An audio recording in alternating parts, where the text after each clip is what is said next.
Welcome to MSD at Home. Tonight we present a panel discussion in our series on politics and utopia in architecture as part of Melbourne Design Week 2021.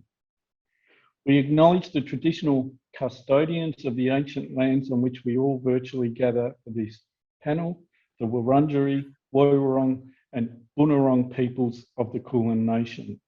I also acknowledge the traditional custodians of the various lands on which you all work today and the Aboriginal and Torres Strait Islander people who might also be watching and participating in this webinar.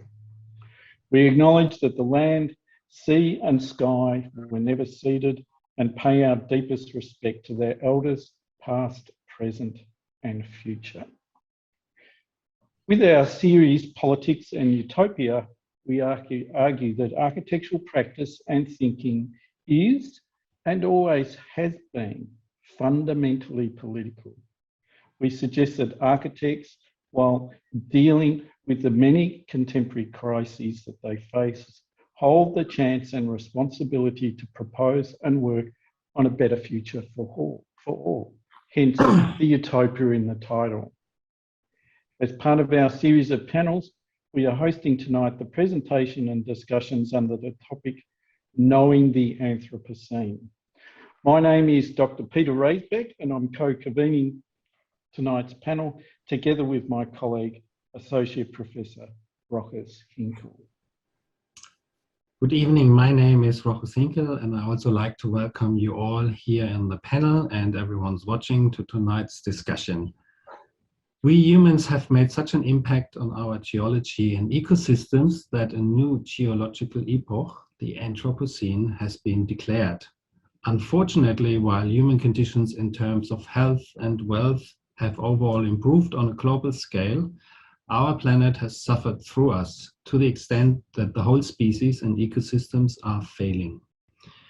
It is called the world's sixth mass extinction, which means that the Earth will lose 3/4 of our species. The building and construction industry is one of the largest CO2 polluters in the world, according to the World Green Building Council and its Global Status Report from 2017, meanwhile 4-year-old. The building and construction industry are responsible for 39% of all carbon emissions in the world, with operational emissions from energy used to heat, cool and light buildings accounting for 28%.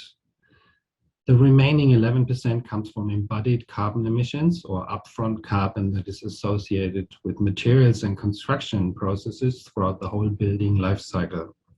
So with around 40% of the world's CO2 output each year, we as architects have to radically change our thinking about the profession, our role, and the frameworks we are operating in. We all know that, at least to some extent, but it seems we avoid to act accordingly, or maybe we are unable to imagine a new world. Is the challenge too big?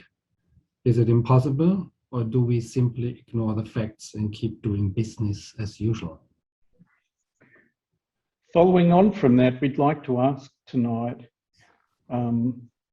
how should architects respond and adapt to the Anthropocene? Fundamentally, we're asking about the future of architecture and the future of humanity. And from our guests, we will hear field stories that demonstrate how we might care for a damaged planet. If our human experience of the Anthropocene is one of grief because of ecological loss, how do we then remake our future through healing? And before we go on, we might just say a few comments about our role as co-conveners and before we introduce the panel. I think fundamentally, Rochus and I see these panel discussions as an opportunity to bring difficult topics into the discourse, raise awareness, and build an ongoing engagement and discussion within our school at MSD, within the broader architectural profession, and even across global societies. As facilitators, we are here very much to learn and listen from our guests, to learn from each other, and we'll be excited to admit and talk about our own struggles with engaging with these complex and wicked environmental, sociological, and political topics. Rochus and I, as much as we like to think we are experts, we don't claim to be experts, and we're seeing these discussions very much as a platform for exchange, activism, and learning. So this series, Politics in Utopia and Architecture, derives from exploration I have been undertaking and invited Peter as well in the pedagogical context of Studio 40, a graduate design studio here at Melbourne School of Design. It is important and necessary that we raise these questions in our architecture schools across the country and internationally. In Studio 40, we want to acknowledge the numerous challenges we face and develop creative and utopian proposals in response. These challenges include the loss of biodiversity and the extinction of indigenous species, industrial food production, the shortage of water, and our climate catastrophe. Students engage with and try to learn from indigenous knowledge systems in order to create meaningful and holistic relationships to country. We also question existing socio-political and environmental frameworks and ask how our worlds could be different. Proposals range from sanctuaries and nurseries for indigenous species to indigenous food production, from places for creative artistic expression to cultural exchange, education, and learning.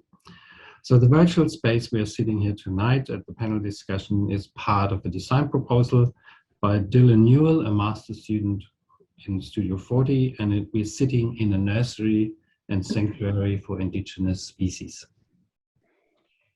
Tonight, we're very excited to have an illustrious list of guests with us.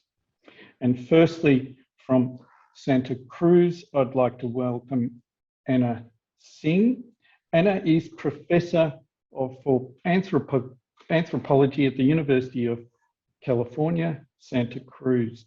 One of her recent books is The Mushroom at the End of the World, on the possibility of life in capitalist rooms.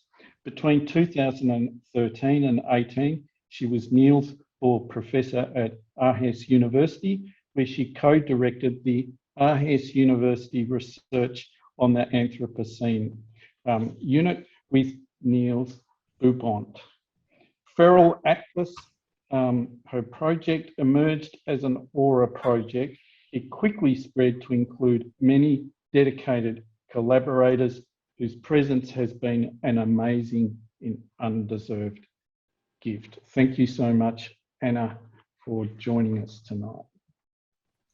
I welcome from the Northern Arizona University, Alder Keleman, Saxena.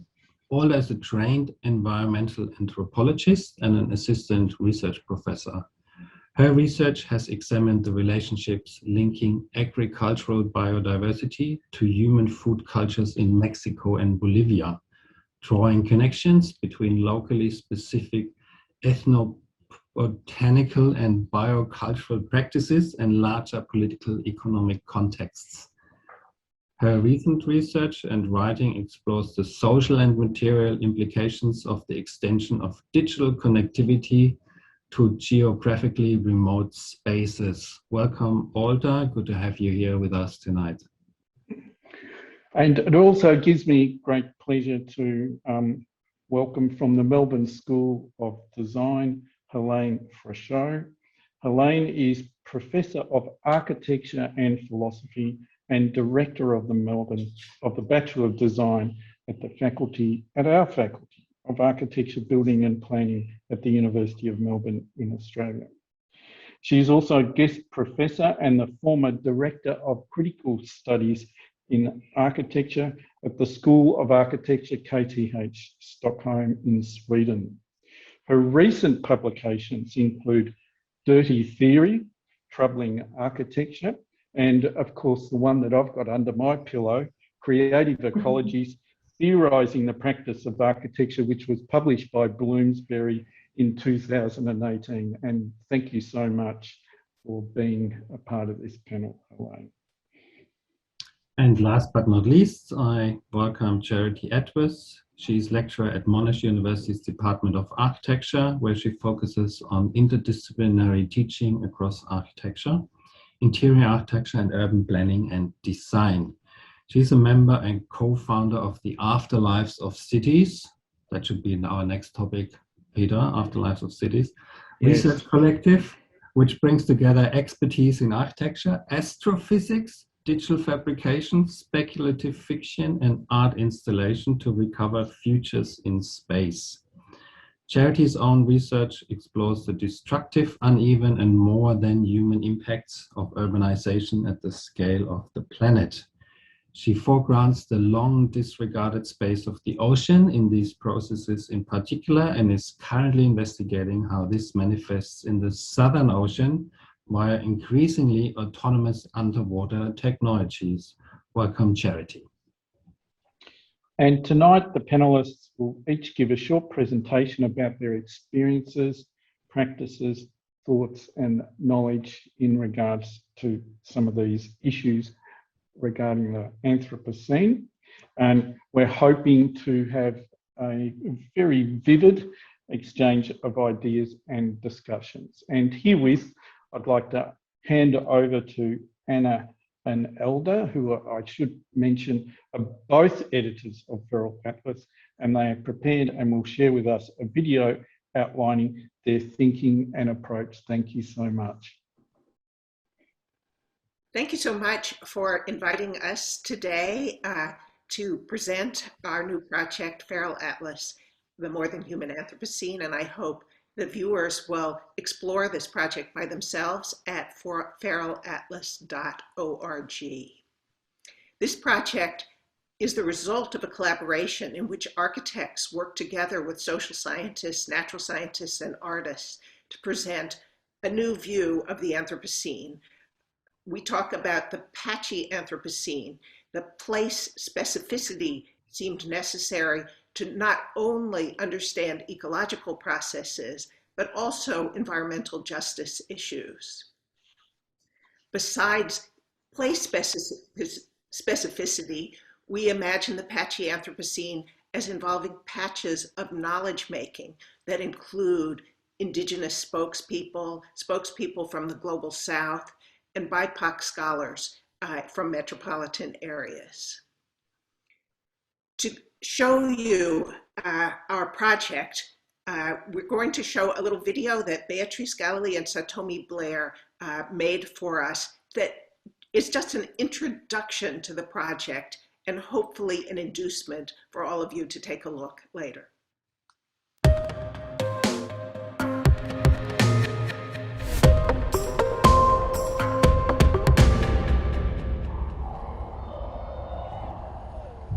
I'm Anna Tsing, one of the makers of Feral Atlas, the More-Than-Human Anthropocene. Working with software genius Nikki Tesla, co-editors Jennifer Dager, Alder, Keleman, Saxena, Feifei Zhou, and I assembled a group of more than 100 natural and social scientists, humanists, poets, and artists to offer a new approach to the current world condition of environmental catastrophe. Mixing genres and disciplines, we show you the social and ecological patchiness of the Anthropocene rather than a unified planetary situation. Using visual and digital magic, we offer stories of environmental injustice, radical diversity, and scientific surprise. In what follows, we'll introduce our project with 4 of our feral protagonists: a cow, a pesticide-spewing crop plane, a virus-carrying mosquito, and a radioactive blueberry. Explore our site at feralatlas.org. To know the terrible predicaments of our time, we hope you'll allow yourself the awe of stories. We hope our project inspires wonder in the midst of dread.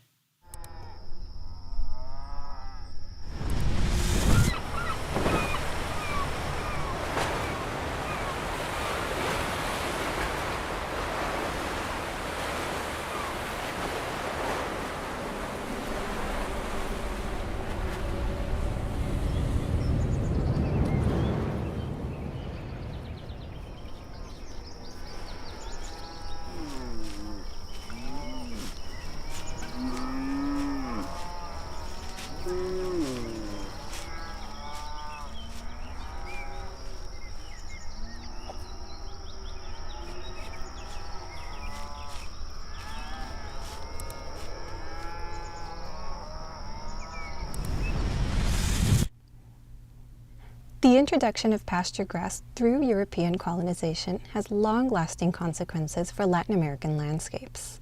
In eastern Panama, pastures prevent forests from growing back. Pastures also prevent Black and indigenous communities from controlling land. During my research in eastern Panama, many Emberá, Hunan, and Afro-Darianitas expressed great appreciation for the forest that used to grow.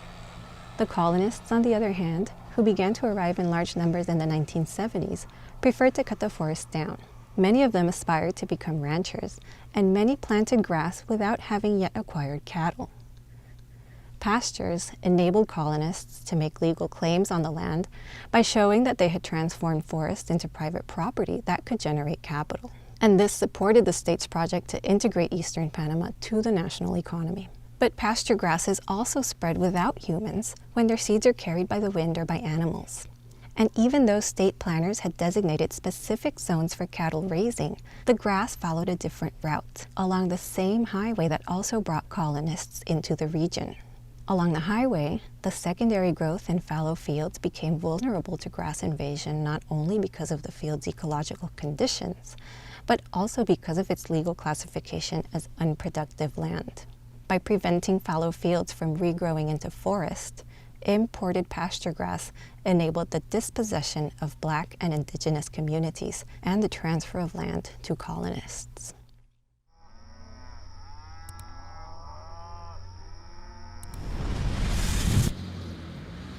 Feral Atlas shows how imperial and industrial infrastructures of the last 500 years have feral effects, human-caused but outside of human control. The great programs for the conquest of the earth promised modern ease and happiness, but in their inattention gave us a heap of terrifying, if unevenly spread, disasters. The Anthropocene is a world-ripping condition continually detonated by programs that have remade land, water, and air. Feral Atlas identifies 4 of these programs, which we call invasion, empire, capital, and acceleration. This landscape by Feifei Zhou illustrates capital. We see glittering cities and squalid slums, and all around the commodification of earthly goods and labors for the profits of distant investors. Feral effects proliferate, from global warming and toxic fogs to pests and plagues. Zhou's illustration shows the historical conjuncture that has led to capitalism as a landscape-modifying project. Explore the terrain, and you will find the feral entities whose stories are told in Feral Atlas, including our cow. The landscape also opens into another way of knowing the disasters of the Anthropocene, that is, through the work of infrastructures in transforming social relations and ecologies. Click on any feral entity, and you'll be transported into a meditation on how imperial and industrial remakings of the earth have made a systems-changing difference. Short videos, like this one by Armin Linke, focus starkly on infrastructural work. Here we see our cow subjected to the kind of work we call grid, the ecological simplification and discipline that rules agribusiness with so many feral effects.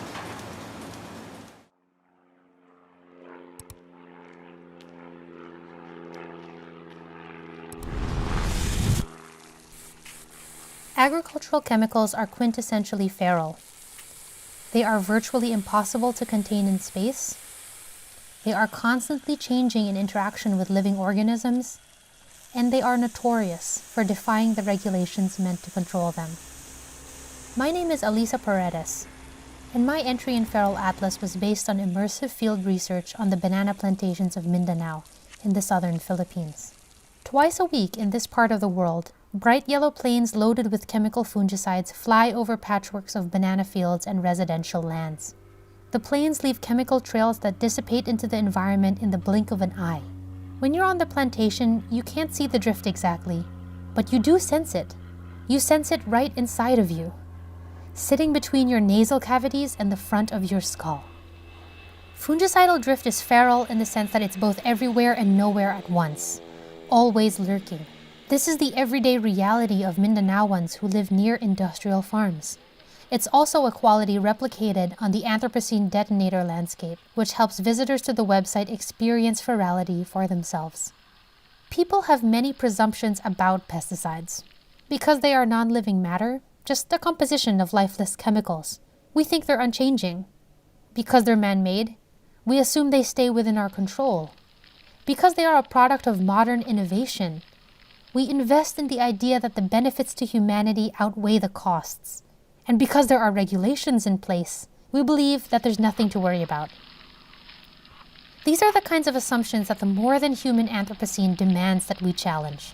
On Mindanao's banana plantations, synthetic fungicides come up against virulent pathogens, partners, if you will, like the disease-causing black sigatoka fungus, which the pesticides are meant to control. When the fungus is empowered by the conventions of plantation agriculture, it becomes a truly formidable foe that can make pesticides ineffective over time. To deal with this situation, plantations have started applying fungicides not as solo chemicals, but in rotating concoctions called chemical cocktails.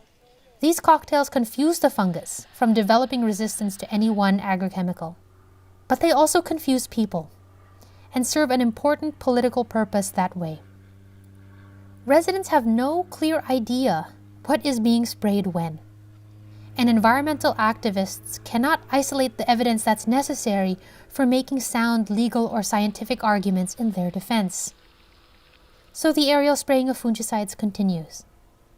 Plantation corporations continue to insist that it's the safest mode of chemical application. Civil society attempts to seek legal action have been inspiring, but so far they've also failed. Near banana plantations in other parts of the world, scientists have found pesticide traces in the blood of wildlife, including pesticides that have been legally banned as long as a decade ago. The banana plantations of the Philippines may feel like faraway places, but the same logics of capital have shaped a great many landscapes in very similar ways.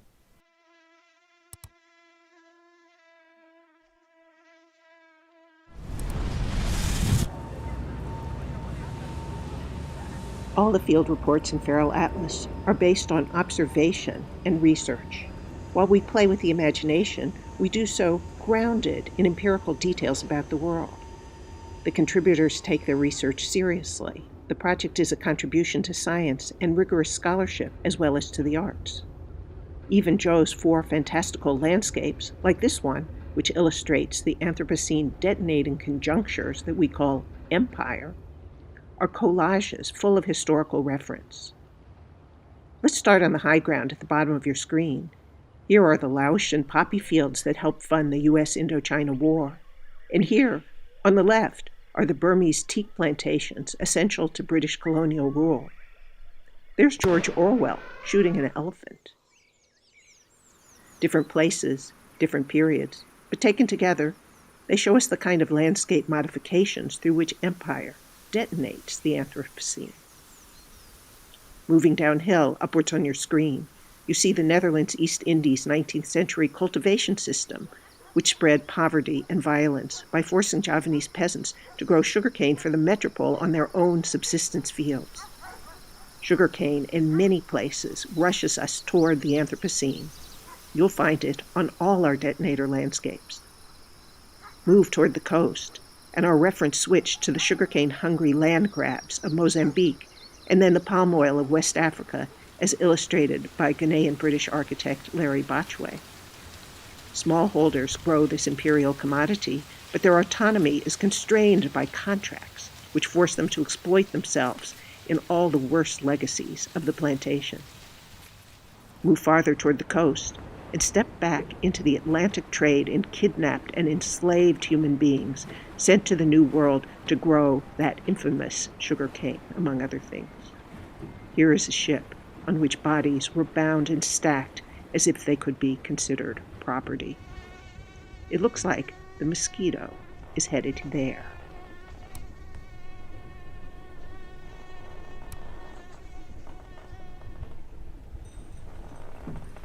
One of the exciting things about research is finding out something you had not imagined beforehand. You start with a big story. For example, many African Americans like me grow up with the story of the Middle Passage. But the story doesn't end there. As I began to focus on the conditions that millions of Africans were forced to endure, crammed into the hulls of ships, held captive sometime for months at a time, I could not get beyond the images of enslaved people tightly packed, chained together. I started to think about the filth and unhealthiness of those ships as an ecology. But something had the freedom to move about and in fact thrived in the moist and stifling environment of the ship's hold. It was the Aedes aegypti mosquito. This virus-carrying pest relied upon the drinking water held on board, and it transformed during the journey, evolving into something different from what it had been in the old world. This human-loving mosquito changed the New World ecology by introducing diseases such as the yellow fever virus. Transformed by the horrendous trade in human beings, this strain of mosquito emerged to become a global pest.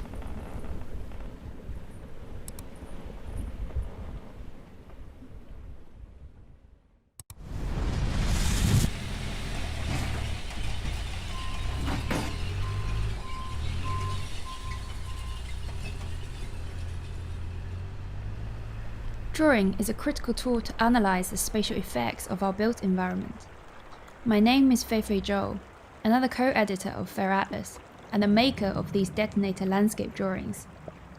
To visualize the Anthropocene, it helps, from time to time, to place ourselves into imaginative positions of specific socially and historically situated individuals, whether human or non-human.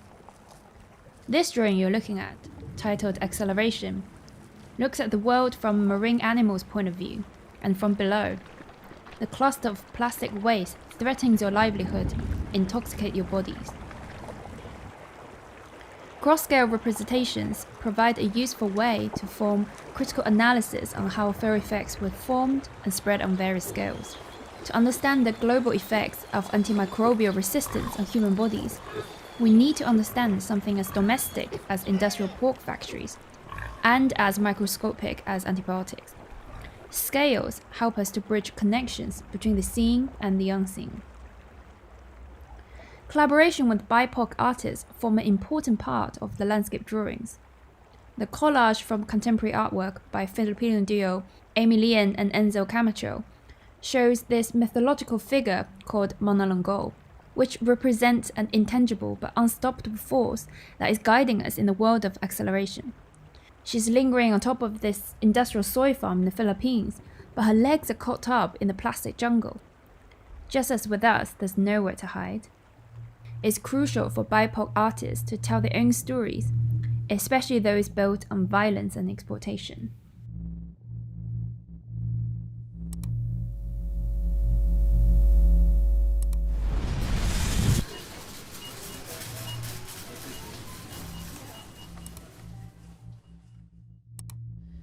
In northern Ukraine, people have long made a living from the forest, hunting, fishing, picking berries and mushrooms.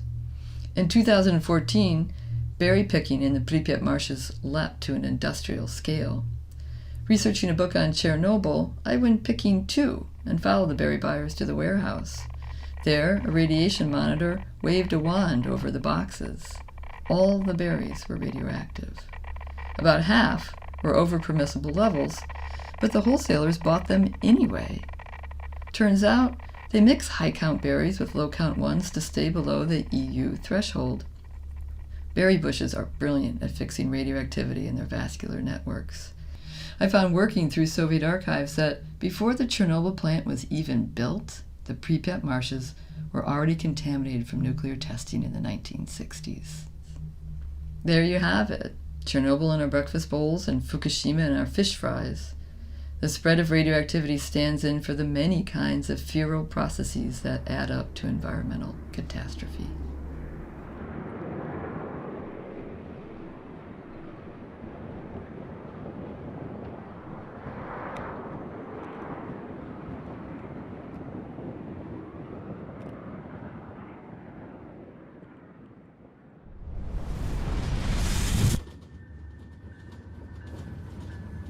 Through the method of storytelling from first-hand empirical observations, Fairer Atlas wants you to see the world in a different perspective.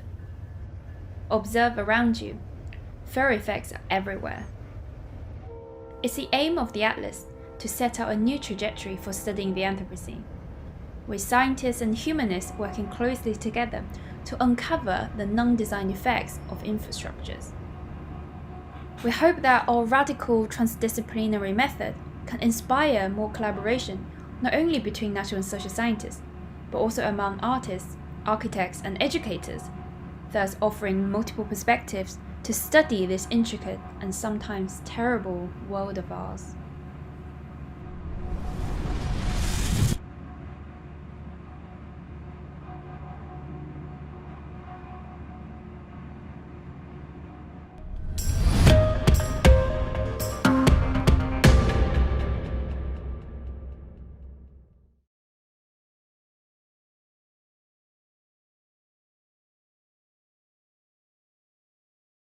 So I will go ahead and follow that video. I am Alder Keleman Saxena. I'm an environmental anthropologist and one of the co-editors of the Feral Atlas project. Following the video you've just seen, I wanted to take a few minutes to talk about the process of making Feral Atlas. This video overview, as you know, was generously shared with us by the producers of The World Around. And the film takes the viewer through a slow, lingering, up-close examination of the visual representations that anchor Feral Atlas. This careful practice of observation is at the core of what we hope to cultivate in Feral Atlas readers. And I think that talking through some of the challenges of designing a platform that would cultivate this kind of attention in a digital medium may help in positioning the project within the theme of the panel, Knowing the Anthropocene. It is no exaggeration to say that when we started work on Feral Atlas in the spring of 2017, we didn't really know what we were building. Of course, we did know some things. We had a vision, largely derived from Anna's insights, of what we wanted the project to be. We wanted it to be Atlas-like in its scope. We wanted it to use granular, research-based case studies to demonstrate the emergence of feral creatures and processes. And we wanted to use digital media to create a visually compelling, interactive interface. Similarly, we also had a vision of what Feral Atlas should not become. We did not want it to be a simple cartographic mapping project, tagging or locating entries on a single map. And while we wanted Feral Atlas to be interactive, we wanted to use the capacities of the digital form to channel the user's attention and advance an argument. We thought of this in opposition to what Anna has described as the everything links to everything aesthetic of the internet, which drives users to endless distracted clicking and can so easily get in the way of focused, in-depth analysis. The challenge was that we could find no existing academic publication model that would accommodate these goals. We asked each other, was this an e-journal, a blog, an exhibition-type website, a journalism project? In the end, none of these models seemed quite right. We came to the conclusion that to achieve what we had set out to do, we would need to build the form of the project from scratch. But this turned out to be more easily said than done. We found ourselves researching CMSs, or content management systems, a term none of us was previously familiar with. If you're unfamiliar too, think of WordPress as one example of the kind of platform that can be built upon to house content on the internet. Alongside this research, we had multiple conversations with our home university's IT departments about where on their servers our project might live over the long term, who might maintain it, at what cost, and whether the university's chosen CMS could be modified to fit the kind of project we were describing. Effectively, we had a crash course in the architecture of the internet. We learned that, as infinitely flexible as digital media may seem, there was no easy, ready-made way to conjure the form that we were envisioning. In the end, two developments saved us from endless floundering. One was the relationship with Stanford University Press's digital project section and our insightful editor, Frederica Sundaram. And the other was meeting two talented web designers, Nikki Tesla and Andrew Herzog. The press provided a permanent server home for Feral Atlas and the structure of a peer review system to give it academic legitimacy. Nikki and Andrew, meanwhile, joined us for multiple design workshops, listened to our ideas, tolerated our whiteboard sketched designs, and patiently explained to us what was possible and what was not. To continue the metaphor of the architecture of the internet, they took our vision and figured out how to fit it around the critical structural elements of web design. Did it turn out exactly as we had envisioned? In some ways, yes, and in other ways, no. But I think there is a broader learning from this experience that might help to think about the relationship between knowledge and design for the Anthropocene. Standards of internet design and its underlying architecture are set up to order knowledge in a particular way. One thing we noticed in spending time with websites that addressed similar topics to ours was that web design is often arranged to offer, or at least suggest, instant accessibility of all points within a site from any other point. Think, for example, of drop-down menus or menu icons that are visible from every page. Effectively, the architecture of the internet invites us all to see like a state, enabling, if not mastery itself, then a sense that mastery of a universe of information is possible, and just a few clicks away. These standard forms indeed make websites accessible and navigable, and in the end, at the urgings of our collaborators, we were persuaded not to jettison the principle entirely from Feral Atlas. Through long discussions, our designers helped us find ways to make the site legible and navigable while enhancing rather than disrupting the project's main arguments. But moving beyond the specifics of our project, this experience brings me to issues of knowledge and alterity, perhaps also touching on the themes of Indigenous design and climate change, which animate the conversations around Melbourne Design Week. The experience I describe reminds me to some extent of writings on the encounter between traditional ecological knowledge and formal science. Writings in this field some 20 years ago pointed out that often the kinds of Indigenous knowledge which are most easily taken up by formal scientific frames are precisely those which are easily translatable within dominant frames of knowledge and power. Knowledges that are less easily legible, or which require questioning the fundamental assumptions underpinning Western scientific epistemology, are more easily lost or ignored. I won't take this metaphor too far. Feral Atlas, of course, is not the functional equivalent of a dispossessed Indigenous group. It was put together by a well-resourced group of scholars with the support of numerous funding sources and institutions.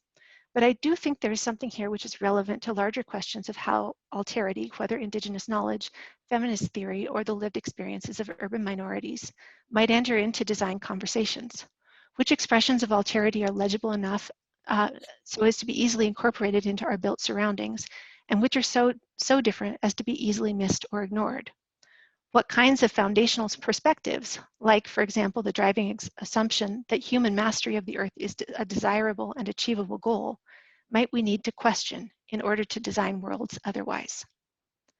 I will leave it here with these questions and look forward to the other presenters' talks.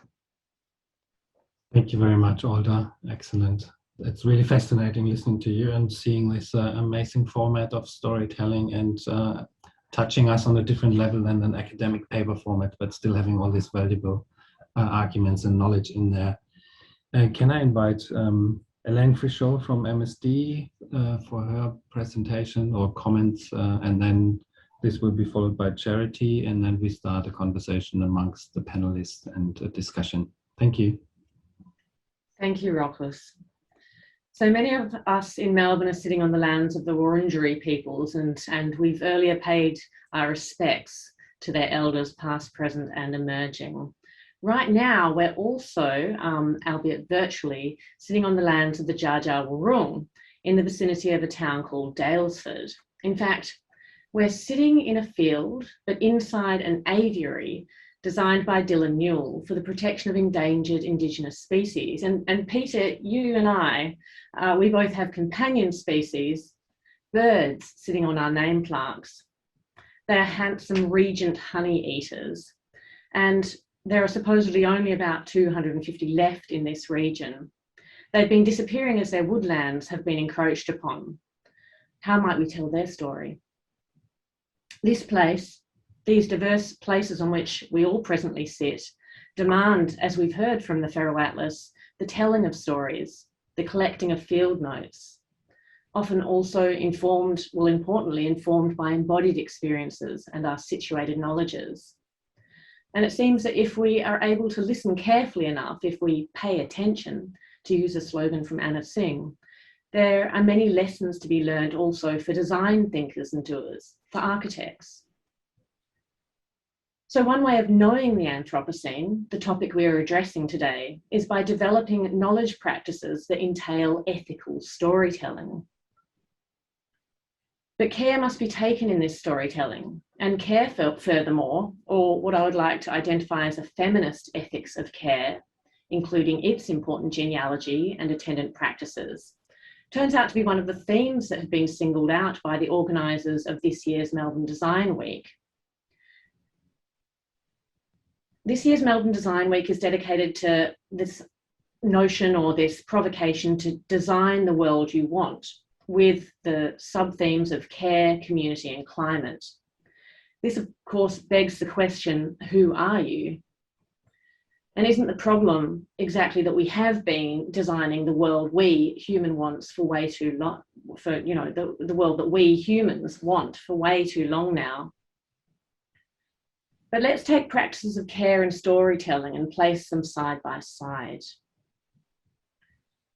When Deborah Bird-Rose and Tom Van Duren discussed the practice of storying in their beautiful 2016 essay, Lively Ethnography, Storying Animist Worlds, they intermix an expository mode with a performative one, in which storytelling looms to the fore.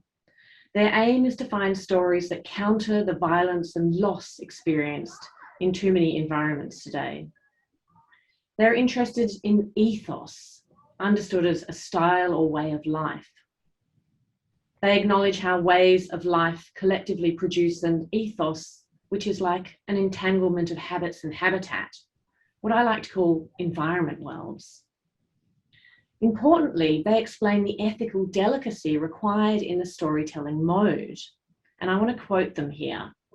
So this is Deborah Bird-Rose and Tom Van Duren, and I quote, "The intention here is not to slip into the hubris of claiming to tell another's stories, but rather to develop and tell our own stories in ways that are open to other ways of constituting, of responding to, and in a living world.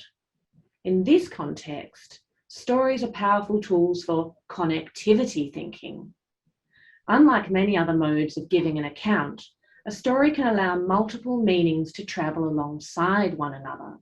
It can hold on to possibilities and interpretations and can refuse the kind of closure that prevents others from speaking or becoming." Unquote.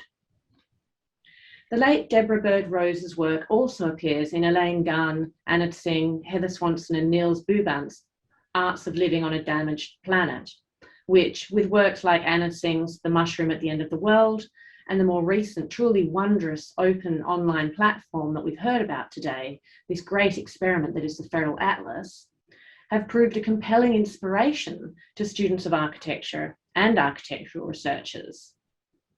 So I want to turn to Bird-Rose, as she spent so long being embedded in this Australian context in which many of us are sitting today. And I want to look at an essay that we find in the Arts of Living on a Damaged Planet book. It's called Shimmer, When All You Love Is Being Trashed. She speaks of the terrible clash of the, and I quote her, brilliant shimmer of the biosphere and the terrible wreckage of life in this era that we are coming to refer to as the Anthropocene, unquote. She explains how she learned about shimmer from the Aboriginal people of the Victoria River region of Australia's Northern Territory, a place to which she often returned over a period of 30 years. Shimmer, she explains, is what they call bir-yun, an experience of being part of a brilliant and pulsating world, enjoying a multi-species conviviality, and a scent that says yes to life. If we can move with the shimmer, then perhaps we, uniting in cross-species conglomerations, might find ways out of the bad habits of worldly wreckage and violence. Surely this is at the crux of what we are attempting to cope with today, a situation from the midst of which, or par le milieu, to borrow from Isabelle Stengers and Gilles Deleuze and Félix Guattari before her, a situation from the midst of which we must grapple, struggle, cope, stay with the trouble, another slogan that we've become familiar with from Donna Haraway, as well as listen and pay attention, whether we like it or not. Here we are mired in a field of immanence, and it is from the midst of this field we must work. Now, this is where I take issue, in fact, with the thought image of utopia that's framing the concerns of the panel today. Both it and affects such as hope might have to be placed to the side as not very useful concept tools after all. Utopia, after all, is nowhere and not here. And hope, perhaps, allows or encourages us to stall and put off action until tomorrow when we hope things might get better. Instead, from the messy midst of our fields of immanence, undertaking everyday acts of coping, sharing stories, and celebrating the shimmer when we fleetingly and joyously have opportunities to encounter it. How do we work here? As Bird Rose explains, the shimmer of life does indeed include us, human creatures too. I'm interested also in what we can learn, and I think this is really important and why we're sitting here together today, what we can learn as architects and design thinkers from the knowledge practices of the Feral Atlas about which we've heard. For instance, slow, careful, responsible ethnographic forays into the worlds of humans and non-humans, which direct us to the necessity of slowing down, of privileging collaborative work, of collectivizing our concerns. I think we've seen too today, looking at this wonderful work of Anna Tsing and her collaborators, that the importance of collaboration is key. And amidst this, the aesthetic modes of expression, which come from designers and architects as well, are so crucial to how the project is carried. Forms of expression work alongside the forms of content, whether in the form of delicate illustrations of mushrooms and spores, as we found in Anna Tsing's earlier work on mushrooms at the end of the world, or those watercoloured icons that float across the Feral Atlas platform, allowing us to enter into these fields that collage together historically specific detail. Whether it's the construction of a book such as Arts of Living on a Damaged Planet, where we have ghosts and stories proceeding from either end of the book, moving toward the centre. All of these aesthetic effects perhaps help us celebrate some kind of shimmer and encourage a joy despite all.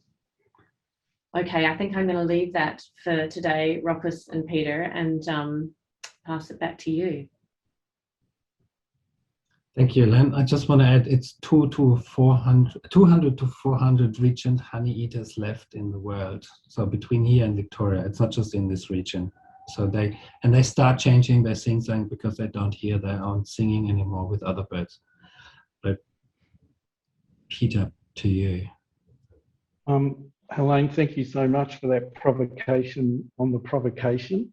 I think that raises some really interesting questions, and I think the idea of shimmer is something we might like to explore in the discussion, and certainly a few other issues about how we might educate architecture students and the challenges of doing that in a slow way. But before we get to the discussion, I think we've got to hear from Charity, who is certainly Charity's work and her ideas have really opened up my mind and expanded my horizons, particularly in relation to the Southern Ocean. So Charity, I will hand it over to you. Thank you. Thank you. Okay, hello everyone, and thank you Anna, Alder and Hélène for your discussions of knowing the Anthropocene and caring for a damaged planet. But I'm grateful also to Rochus and Hinkel, for inviting me to this panel and also for guiding it through these important discussions. My name, as we were saying, is Charity Edwards. I'm an architect and researcher, and I'm going to present a field report from the South, and from the Southern Ocean in particular. And in that reporting, I want to make sure that we attend to the ocean's deep and dark bodies, and bodies in its deep and dark, possibly feral bodies, but definitely something in the register of humans and non-humans making each other that we're alerted to by the Feral Atlas. So explorations in and of the ocean tend to reveal little of diverse ecologies, industrial histories, and urban imaginaries within. This makes the ocean seem redundant in the co-constitution of human and non-human relationships across a rapidly urbanizing planet. Even more troubling, architecture has largely failed to turn its attention to this vast liquid space that covers most of the Earth's surface. I have a sneaking suspicion this disregard may have something to do with a volume that is all interior. The Feral Atlas reminds us the Anthropocene is a set of incompatible scaled effects. And the scale of interiority I want to draw attention to today is an ocean experienced as an assemblage of power, technologies, and dynamic relations, all embedded within diverse overlapping ecologies. This interior is immediate, immersive, and improbably planetary. For the ocean presents an unexpectedly sheer physical obstacle that complicates claims for space beyond the simple object of the building and slightly more complex container of the city. It is vast, mobile, barely explored and under-researched, governed from a distance via overlapping legal regimes, constituted from materiality resistant to surveillance, and completely unsuited to attempts of human control, and always becoming an uncontrolled everywhere. Nevertheless, there is the almost total dismissal from current architectural debates of this significant volume. And for Lefebvre, this was a clear blind field, a masking maneuver that obscures and occludes, not just a simple act of selective focus, but rather an ideological not seeing that is also a not knowing. As a long-standing co-opted field, the ocean is increasingly severed from nature.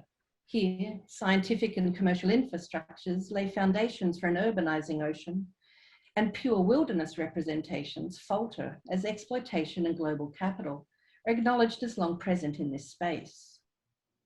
Similarly, the unrelenting climate and geopolitical crises of the Anthropocene age declare there is no longer any outside to speak of in this world. As architectural theorist Ross Exo Adams notes, if interior was, for Benjamin, the space of withdrawal from the world, today interior has replaced the world. Withdrawal is no longer possible.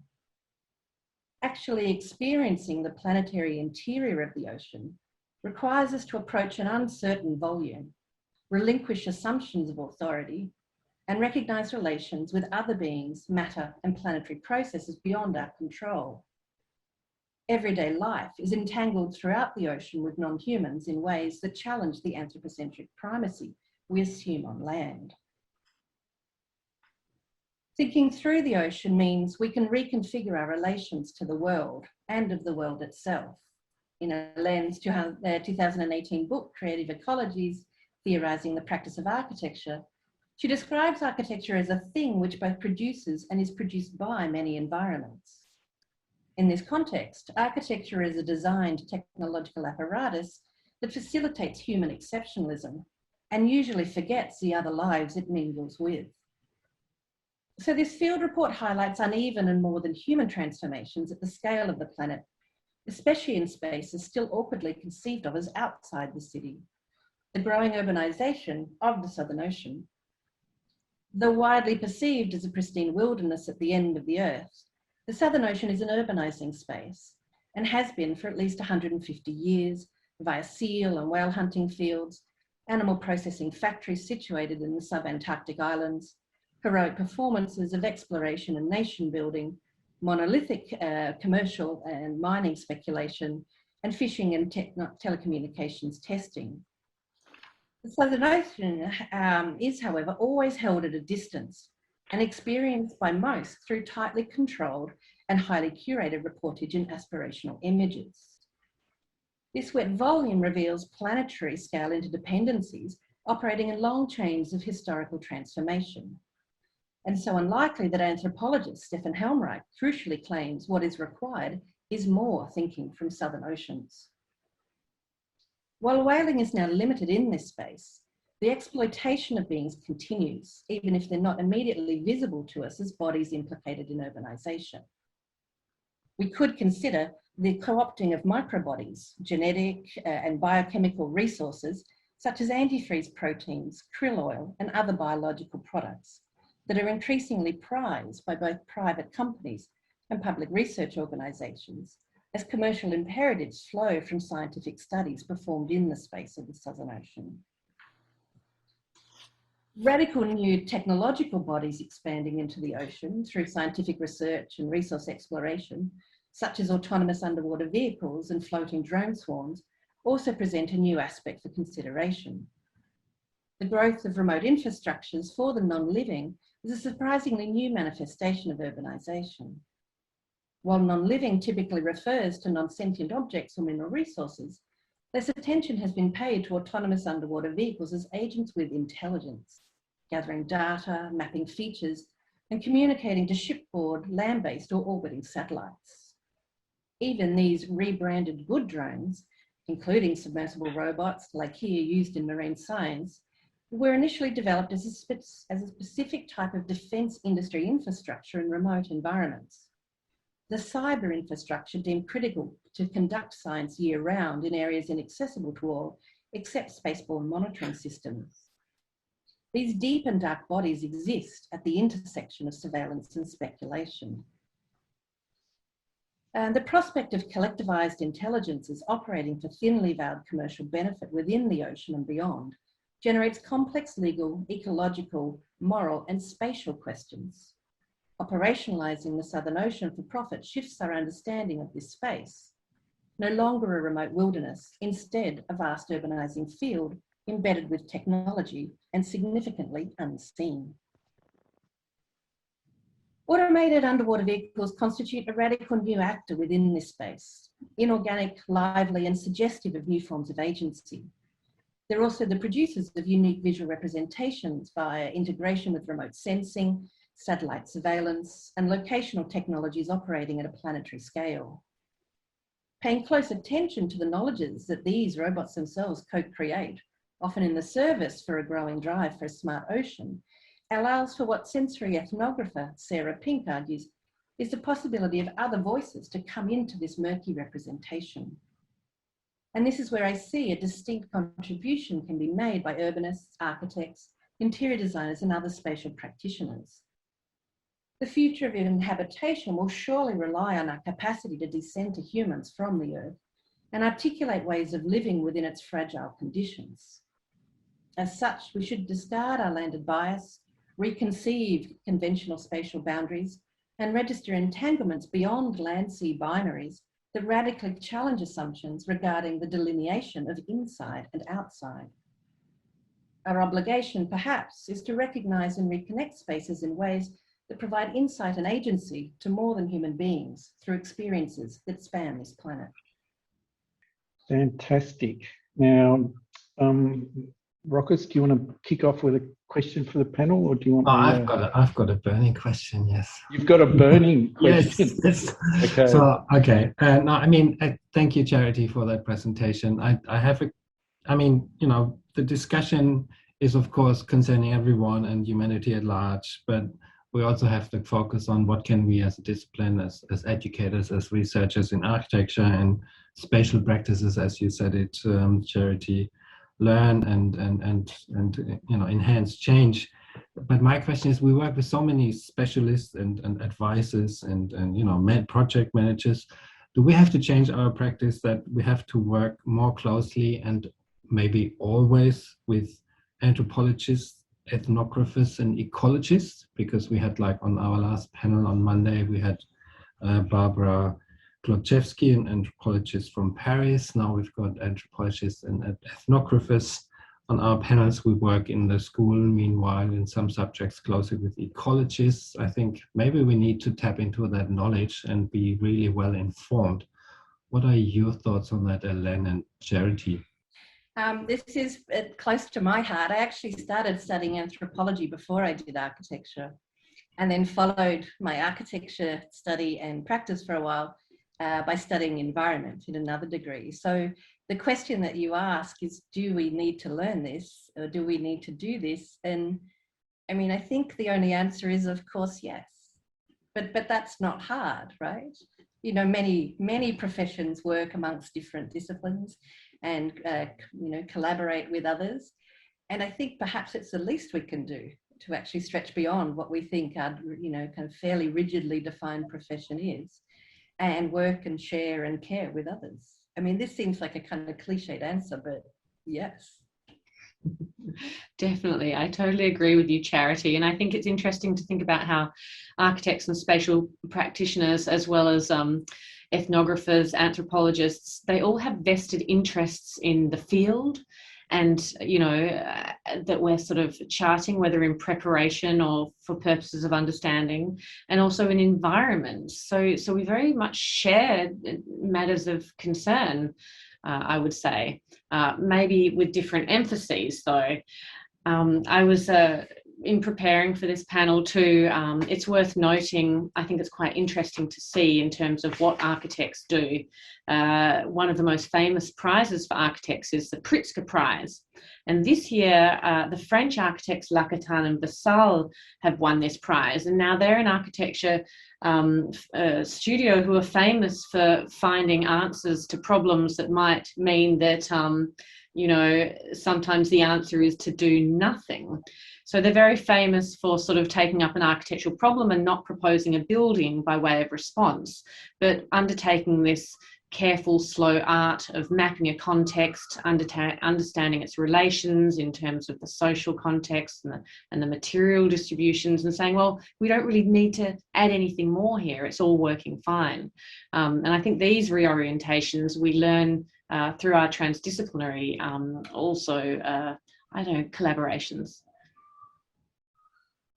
Yeah, I mean, I think from my point of view, it'd be interesting to hear what Alder and Anna think about these things, sort of observing architects, is that too often I think when architects talk about multidisciplinarity or crossing the disciplines, it's still just completely confined with the architecture and engineering community. That for them, it's like, getting someone to help you do a facade, getting some sort of thermal or sustainable engineer, getting some constructors and structural engineers and manufacturers all together. And I think what's really interesting about having a conversation that opens up with anthropologists and ethnographers and other people from the social sciences is getting a perspective that is kind of beyond that binding, that sort of binding nature of the construction and engineering industry. But I think, I don't know, Alder and Anna, what do you think of architects? And it's interesting, you've talked a little bit about Utopia, and I think, Alder, you mentioned that alterity is too often simplified. Do you think, as Hélène suggests, we should put Utopia to one side as architects? Should we begin to think about alterity in different terms and not utopian terms? I hope that makes sense. Anna, would you like to go first? Okay, sure. I have some responses to the last couple of things that maybe we'll come back to Utopia and stuff, but both the doing nothing and the underwater robots. And I'm going to play, if I may, in that world of materiality, admitting from the start that I don't know anything about underwater robots. But watching that, I thought, as a person informed in ecology, the first thing I would want to do in a design for underwater robots is, first of all, they have to be completely soundless. That, as you know, the communication in the ocean depends so completely on sound that everything from the tiniest shrimps to the greatest whales depend on sound. And so any mechanical device that makes any noise at all will spread thousands and thousands of miles and disrupt communication systems. So we've got to start with a completely silent, this is on the doing nothing category. If you want a robot, it cannot make any noises. And then I thought, well, how are you going to direct it? And I thought, well, why should you have to direct it? Maybe if it's just drifting and bobbing, that could be the best kind of underwater robot of all. That the kinds of drifting and bobbing that sea creatures do, from jellyfish to things with even less directionality than jellyfish, that the gentle motions in the water would be a perfectly great way to run an underwater robot, is to not allow it directionality and velocity. And I know this is pushing against the boundaries of what designers usually do, but perhaps that's some of the way that a transdisciplinary discussion with ecologists, anthropologists, and designers might get going to think past the boundaries of what we think we're expected to do. So that's just a beginning place for perhaps working against those modernist forms of mastery that we're all taught, whatever our disciplines, are the requirements of our jobs.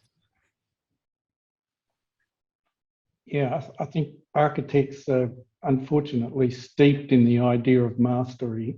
And I think unfortunately masters, and we're trying to, I guess, sort of stamp out that thing.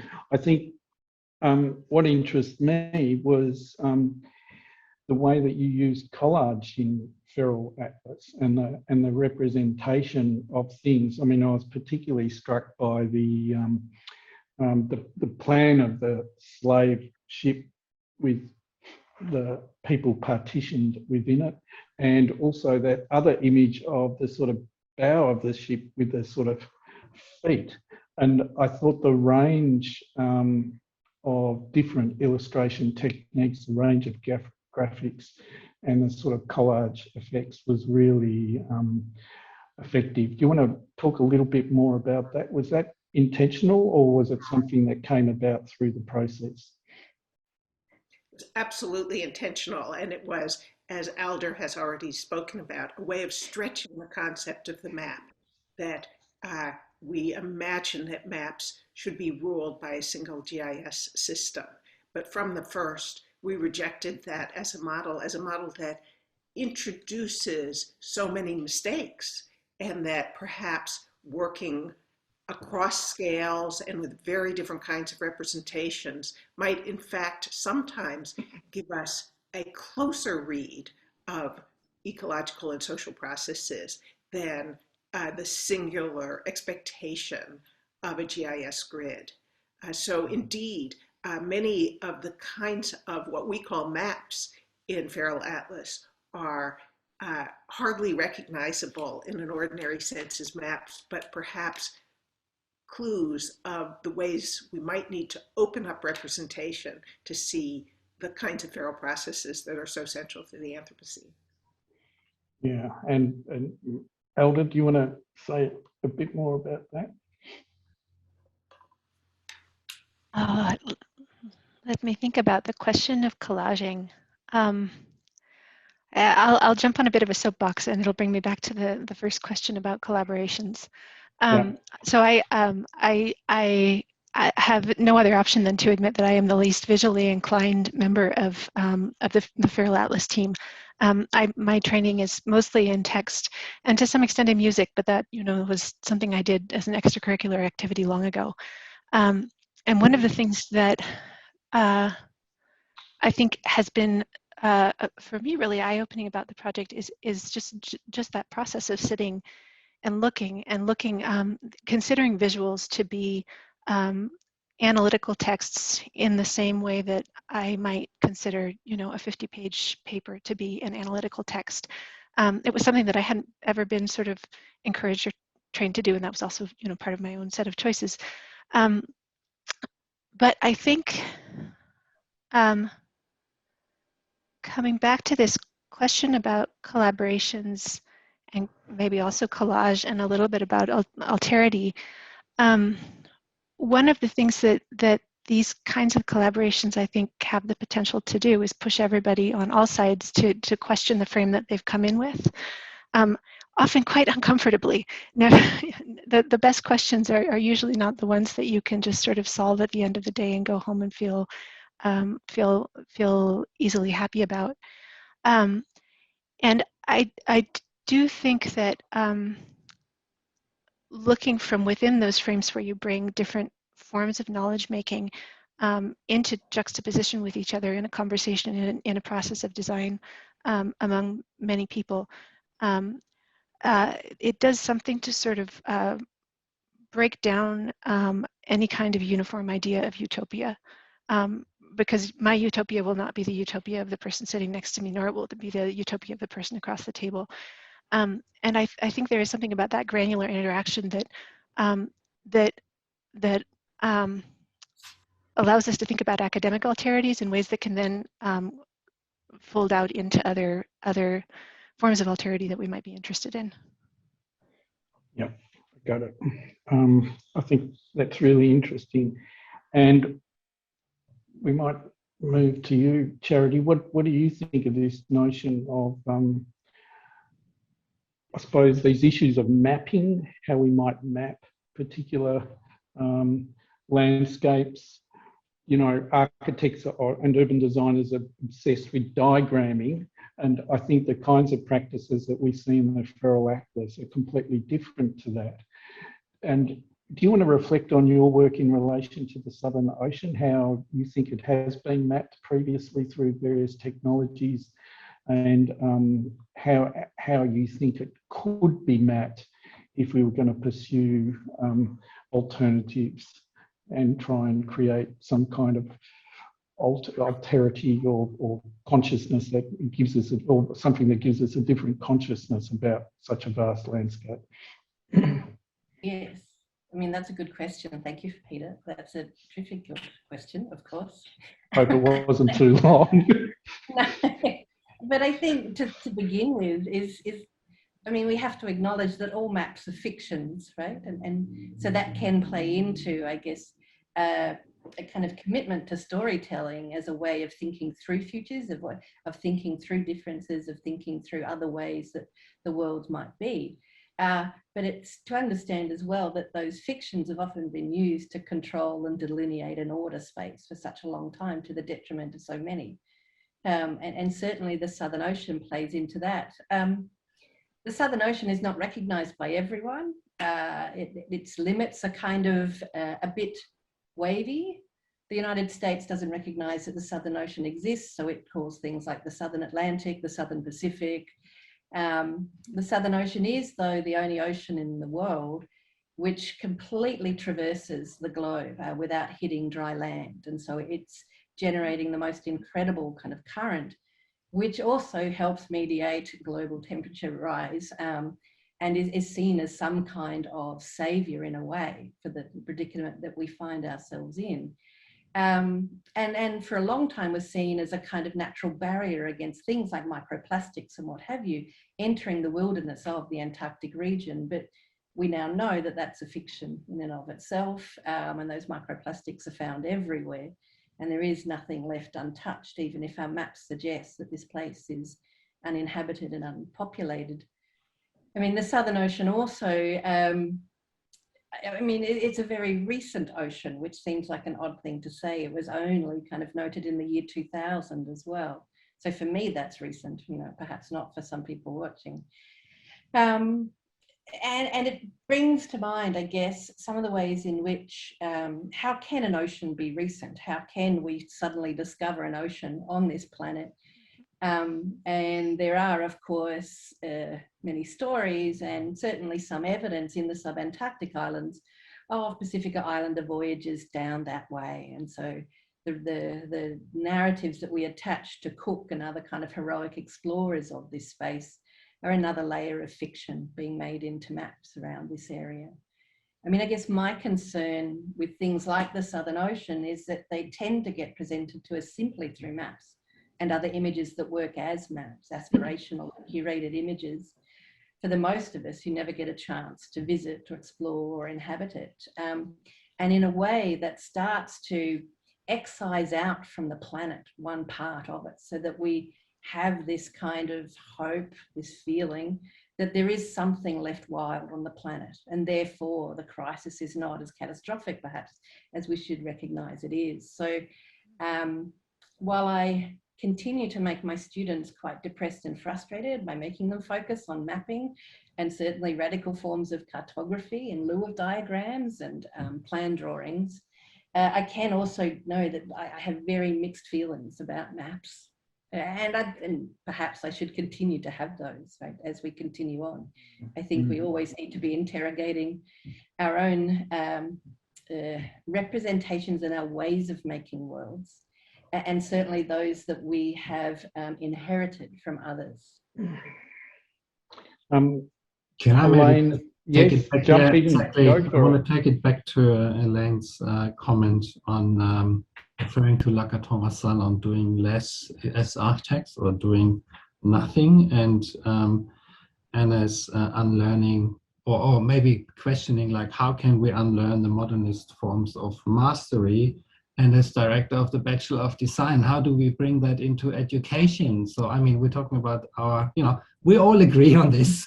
The question is, how do we make a change? So we all have a role to play in this. So as a, director of Bachelor of Design, which is like the largest program here at the MSD or at the faculty of ABP, like, how can we bring this up as a topic and educate our students that this is relevant to their discipline and not necessarily the mastery of the nicest, sleekest, tallest buildings anymore? Absolutely. And I mean, when addressing a broad design, of course, encompasses a number of different disciplinary directions. And at the University of Melbourne, the Bachelor of Design goes all the way from fine arts and music with a couple of courses to, engineering and computing. And so these students are very diverse. A large number of the disciplinary dedications, though, still use, or importantly use, the design studio as that most crucial pedagogical environment. And here, as educators, we're setting the problems or the brief that students attend to, and how we frame a problem and how we ask our questions that we ask students to respond to become really, really important.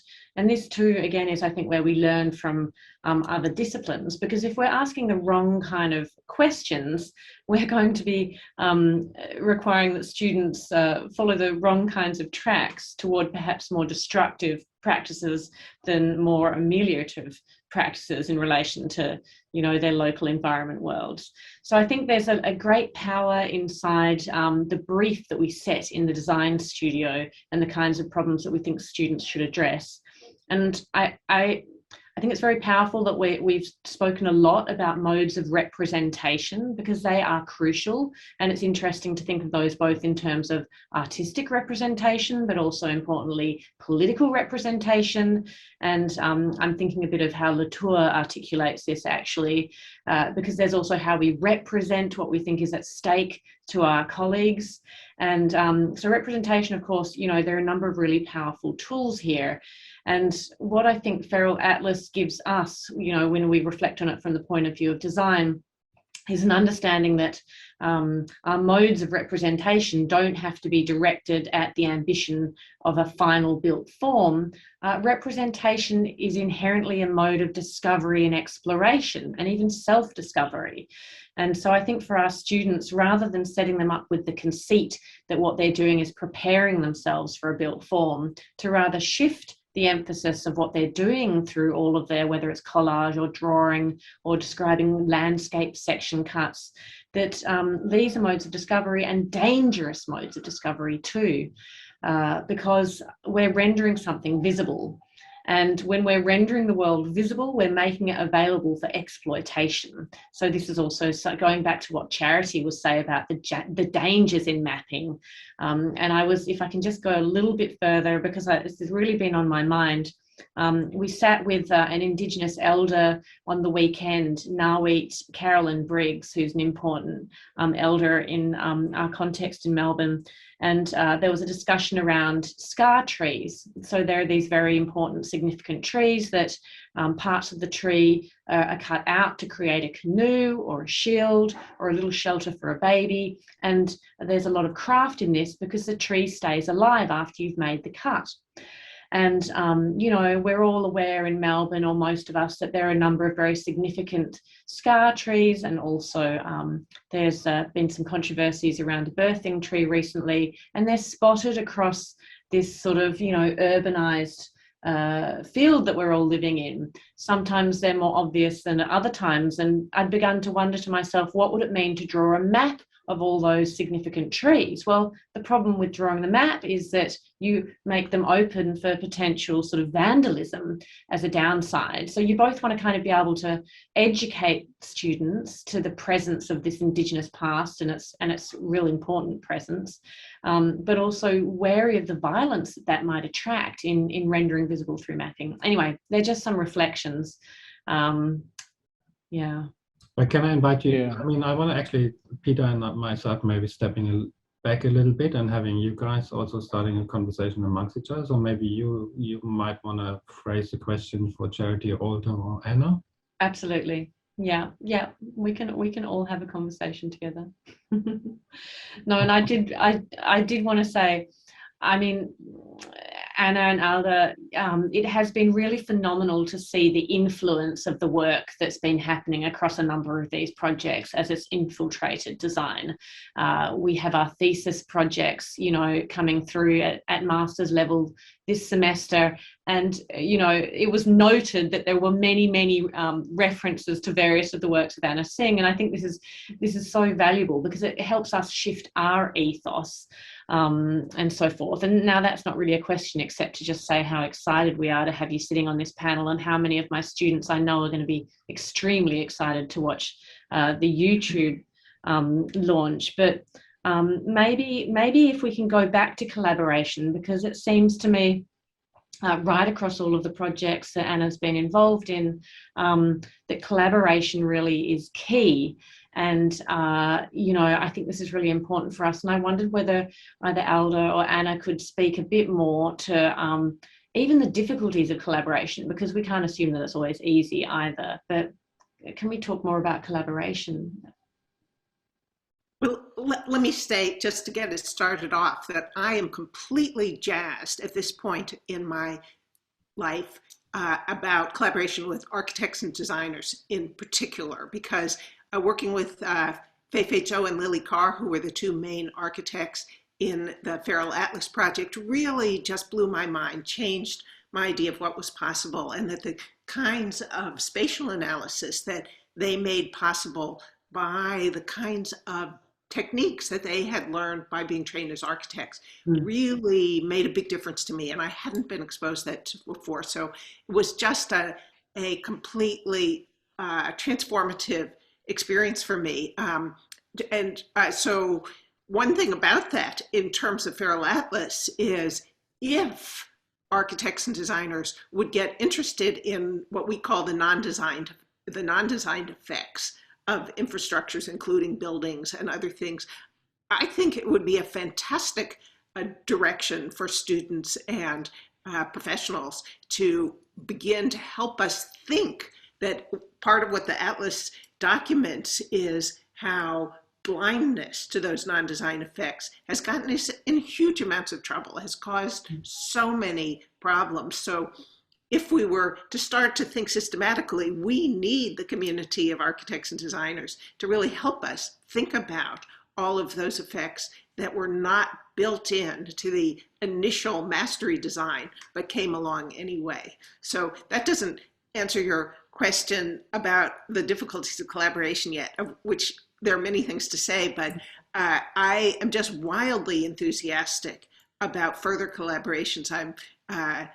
Fei-Fei Zhou and I are talking about a project to look, for example, at the kinds of coastal infrastructures in a place like Southeast Asia, where sea level rise and the sinking of land masses in particular areas are so important, and the kind of spatial imagination that she brings to helping the kinds of things that ethnographers are able to do, of learning the histories and maybe even the ecologies of this area, that this is an area where I think having architects and designers to work with ethnographers is an ideal situation for understanding so many of the issues involving climate change and the Anthropocene.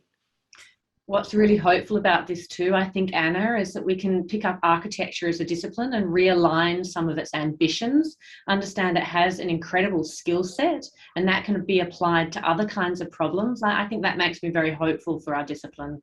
I don't know, I know charity students do wonderful work that looks a bit like this, that realigns the skill set. Do you want to talk a bit about that, Charity?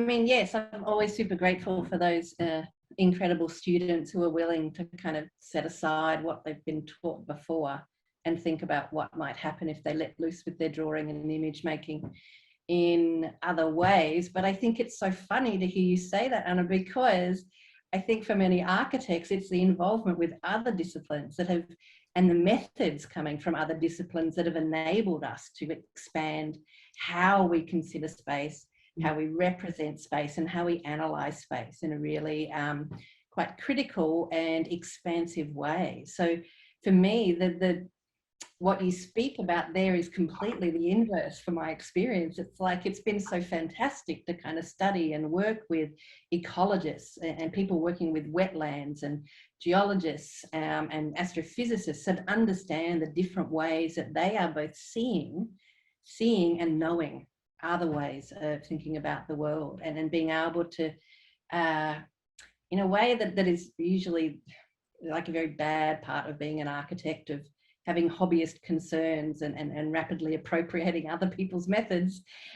This has actually enabled us to think more expansively, perhaps about world making, which is where I would like to see the discussions that students and I are having at the moment head more directly into. So yes, It's just like a big thanks for everyone else. I think also the infrastructure question is one that's really close to my heart, because as a sort of rethinking of the scales of engagement of architects when they're kind of looking to urban and other contexts, and scale obviously, and it is an important point that's come through with the discussion of the Feral Atlas today. But with colleagues in Stockholm, we ran a studio dedicated to infrastructural love. So asking students to attend to the local infrastructures in the Stockholm context and understand in many ways exactly the unintended consequences, the stuff that happens in between the intentional design moments, and to attempt to map these. And one of the exercises that was part of that was to describe 100 infrastructural details that they had to draw. And in the very art of mobilising themselves through the environment, with a particular attention to the underground rail system, in drawing little details that looked like they were sort of a bit out of place, let's say, they had to pay attention, because when you have to draw something, you have to pay acute attention. And so certainly with my colleagues over the last couple of years before I moved back to Melbourne, understanding the integration of that architects need to look at infrastructures too. This isn't simply an engineering problem. We're totally embroiled in that question. Yeah, I think that's right. I did have one question for Anna and Alder. Obviously, your work's pretty exciting to us as architects and urbanists. How has your work been received by other anthropologists? What do they think of these kinds of the Feral Atlas and the representations within it? Well, I'm going to start with the difficult part and let Alder pick it up and say the positive thing. So the difficult part, which I have only come to understand in the last 2 months, is that a digital project has a lot of trouble, even though it has many of the qualities of a book, that is, in this case, a scholarly book, careful analysis, citation trails, professional training. In each of these cases, all of the care that one puts into a scholarly book was there. But publications don't want to review it because it's a digital project, and therefore they consider it just a light news. And I guess I'm saying this in the context of this panel, hoping that if there's listeners to the panel, they can contact one scholarly journal and say, or a public journal, and say, push your standards a little. Perhaps the kinds of books that are coming out as digital projects deserve a review. Alder, I'll let you speak to more substantively. Oh, well, what I was going to say is it's actually a difficult question to answer at this point in 2021. The project was released in October of last year. right before the U.S. presidential election, and with rising COVID cases in the U.S. and elsewhere, which has meant that we did have a panel on it at the AAA's, the previous AAA's, but it was before it was entirely completed. So the communication about it has had to be also nearly entirely digital. Judging by our Twitter feed, the people have enjoyed going through it. We're still waiting a little bit to hear how the response to using it in teaching is. So I would urge any of you and anyone who's listening to teach with it, and then get back to us and tell us how it went, because that was also one of the driving ambitions at the beginning. And here I'm voicing something that Anna articulated initially, but that really stuck with me, which is that if you feel strongly that we're living in a moment of environmental crisis, it's also a moment when you can't wait until the last class meeting to engage students in something that might get them to sit up and take notice and think about how they can have an effect in the world. So in putting it together, we had that question very present too, of how can we get people to feel awake and alive and responsive to this moment when they're learning about these things in an undergraduate or graduate classroom for the first time. No, So an invitation, please, if you teach it, get back to us, and please teach it. I'm very happy to let you know that in a master's level seminar I'm running called Design, Philosophy, Architecture, we have a week dedicated to the Feral Atlas. Hooray. Yeah, so I can totally get back to you, and I can already tell you that students have been dipping into it and getting very inspired, because the task that each of my students have, and we have a couple of landscape students, and I think there's a graphic designers, but mostly architects, is that they have to follow a material throughout the full semester and pay a lot of attention to it, whether it's like something like MDF or someone's got chalk and we've got iron ore. Most of these materials at some point or another enter the construction industry, and they have to read all the theory, sometimes through the point of view of the material, or by just paying a lot of attention to the material, getting to know the material more and more, and they have to gradually accumulate a story of that material as it intersects with the theory through the term, and they have to produce something like an environmental storybook at the end. So giving them, I don't know, lots of sounds fascinating. Yeah, from all the work that's being done by you guys. Well, let me address the conceptual thing, because Alder decided not to on that, which is, I think the potential is there in Feral Atlas for exactly the kinds of things that Charity was talking about mixing up within a discipline where architects need to learn from geologists, hydrologists, and all kinds of other fields. That our goal was to allow the kinds of separations that have held back the academy for so many years, in which natural scientists and humanists and artists can't speak to each other very well, that by this focus on the non-design effects of infrastructure, that we hope to have created a research paradigm, perhaps a suggestion for methods in which both natural scientists, where there's more than two here, natural scientists, humanists, artists, and others could find an important contribution in which they can't design research without mixing it up with the methods and skills from other disciplines. So that's our goal, is to create a world where young researchers, and perhaps older ones too,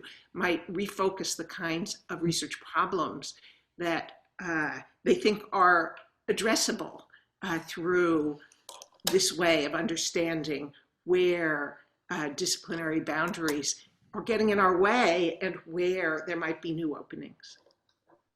And I think you foreground that talk of method as well, and that's so important, is what I'm finding definitely as both a practitioner and a researcher and an educator. Like, everyone is like 15 different things already, in the world today. And it's that way of ensuring that research is also doing, right? It's not just sitting back and observing. There is no disentanglement of ourselves from the things at which we look at. We are all embedded within it. So the making and the doing, being part of the thinking and the reflecting and observing, I think they're the methods that Feral Atlas are very helpful in helping us explain to students and provide ways of doing for students that they themselves, I think, are reaching out for.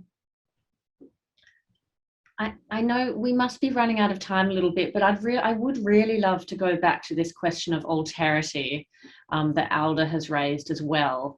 And alongside this, and it continues with the interdisciplinary stuff as well also, but where we're seeking out knowledge and knowledge practices, and the ways in which some knowledge practices have been so disregarded because our paradigms have been, emphasized as sort of modernist forms of mastery so much.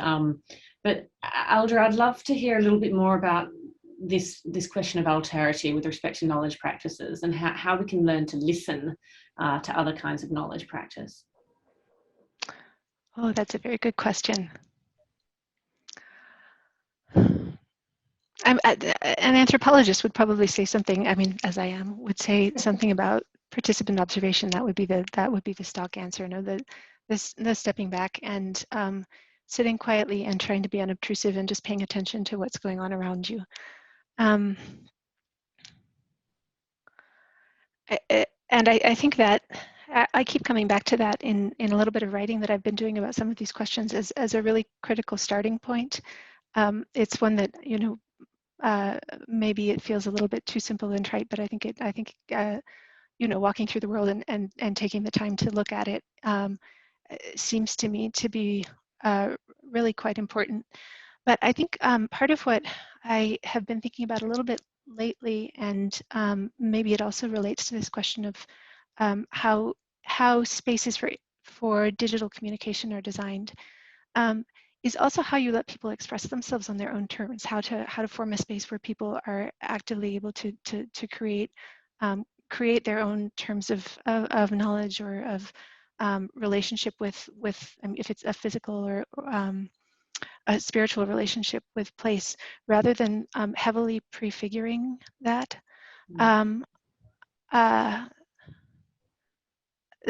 The internet and digital spaces are much more flexible mediums for that kind of creativity, but they also still have particular forms or particular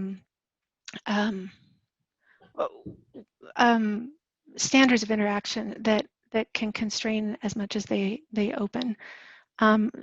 So I outrun my headlights a little bit when I think about that in terms of building physical spaces, but in terms of thinking about how one might generate a knowledge space where those forms of expression are encouraged and cultivated, that's sort of what's on my mind. Can I add a little bit? Yes. I think part of how Feral Atlas tries to deal with the problem of multiple forms of knowledge production is through making a variety of kinds of horizontal transfer from one field report to another possible. In some cases, for example, we have 2 field reports on the same topic, that for kudzu, an invasive weed of the Southeast United States, we have some 2 ecologists writing about the history of how it became an invasive weed, and then we have a photographer with some very haunting photographs of the kudzu that she's seen that's smothering trees.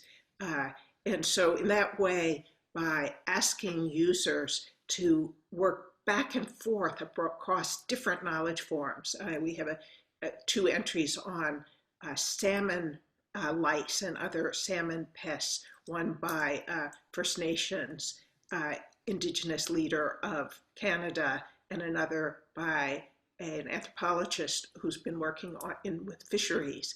And so each of them shows you a different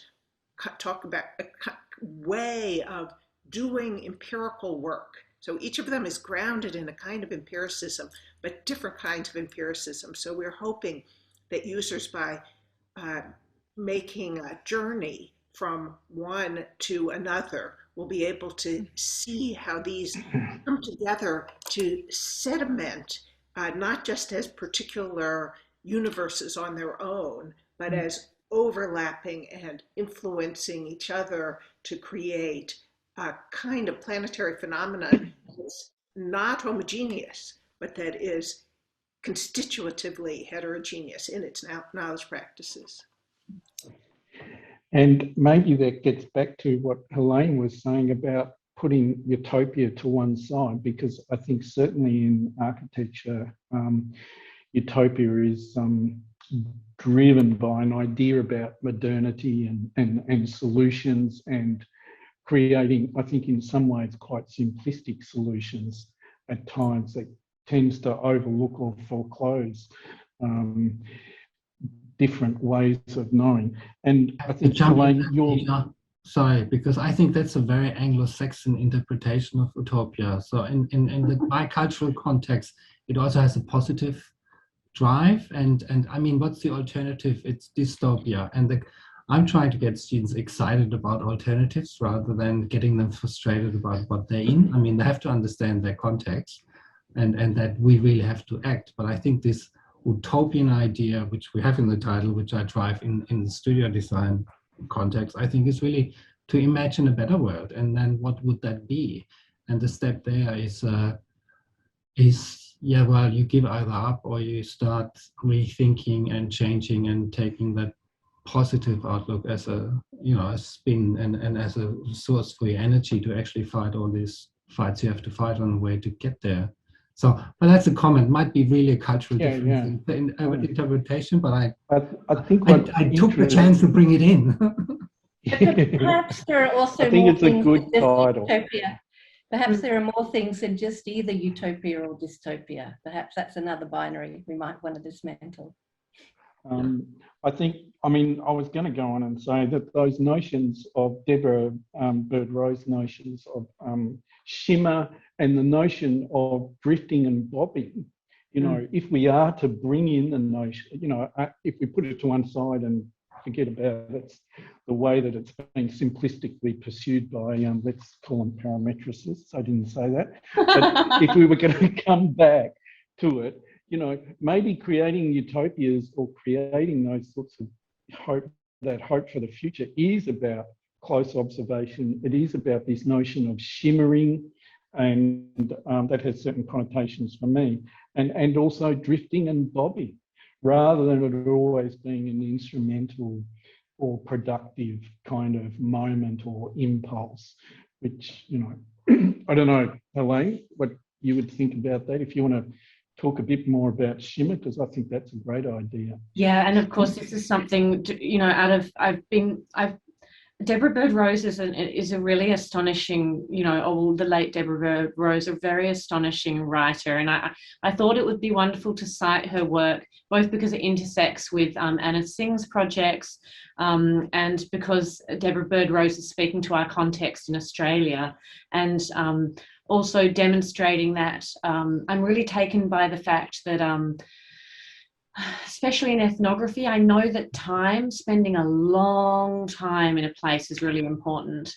And I often get worried that the way that research funding happens these days, that spending a long time and slowing down is exactly what we're not allowed to do. And it's exactly what we do need to do. But with this beautiful essay on the shimmer, which Deborah Bird-Rose explains that she learns from her immersion in the Australian context, learning from, Aboriginal peoples, it's very important to understand that the shimmer only emerges as an event because it operates in contrast to that which is dull or quiet. So it has this emergent quality and you encounter it and it does something to you and it affects you. But also it stands in contrast to moments when necessarily things are quiet or dullened. So she speaks a lot about that kind of rhythm of the shimmer and its emergence, which I think is enormously compelling, speaking to the immediacy of the encounter, not even,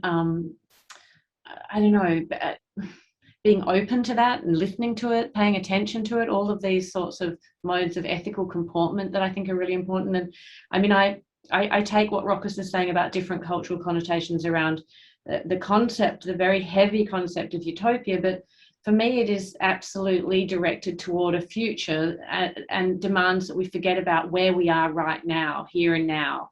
I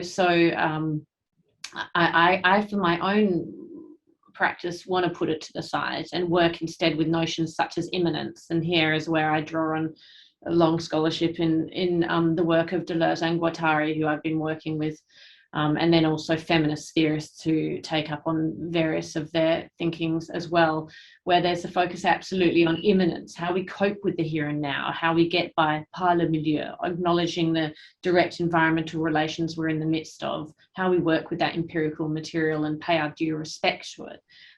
It's just the orientation that I think is far more important for us to focus on. So I really want to defend the placing utopia to the side. And Rochus and I can argue about it more later. Yes, I was thinking maybe that might happen later over a topic. I mean, I think my approach to, I mean, for me, utopia is kind of an ambivalent thing. I remember in 2011 or 10 or whatever it was, the Biennale, Architecture Biennale, the Australian Pavilion got 17 people to propose what the Australian city of 2050 would be like. And I think at least 8, 9, 10 of those projects were semi-utopic or semi-dystopic visions of flooded cities. And I think in a way it's kind of, you know, and I'm sure if you went back and did it again, you would still end up with a lot of flooded cities. And I think that kind of thing, or those kinds of representations are a little bit simplistic. Charity, what do you think about these issues of utopia in your own research and teaching practice, and particularly in the context of the Southern Ocean? Is the Southern Ocean seen as a site of utopia for some, maybe for sort of geopolitical interests or mining interests? I'm not sure. So I'm going to make Rochus angry here and completely deny my own Germanic heritage by saying I too have like extreme problems with the concept of utopia and are thinking about a future that precludes real care for the present. You also don't get to go through life with a name like Charity and being part of a family tradition which includes names such as Hope and Faith for all in your family without thinking about these ideas quite deeply.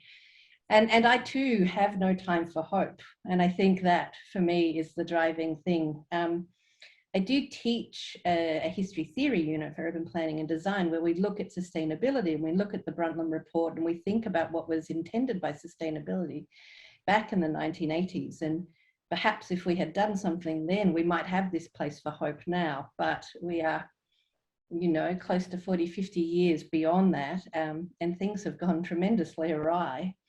I don't know that your thoughts of utopia or processes towards them help us when things are so devastating as they currently are. I mean, visions of flooding cities are, it's like a terrible fetish that architects reel out all the time, right? When we have like live examples of that in Jakarta and Western Sydney, where it's here and it's now and it has been for long times, and it's often the result of poorly thought out infrastructural moves deployed in the most kind of least advantaged parts of society that we already have. But this is a problem since the 19th century, and to kind of render it as a provocative thought or guess for the future, for me, it seems tremendously insulting for everyone who exists in those conditions now.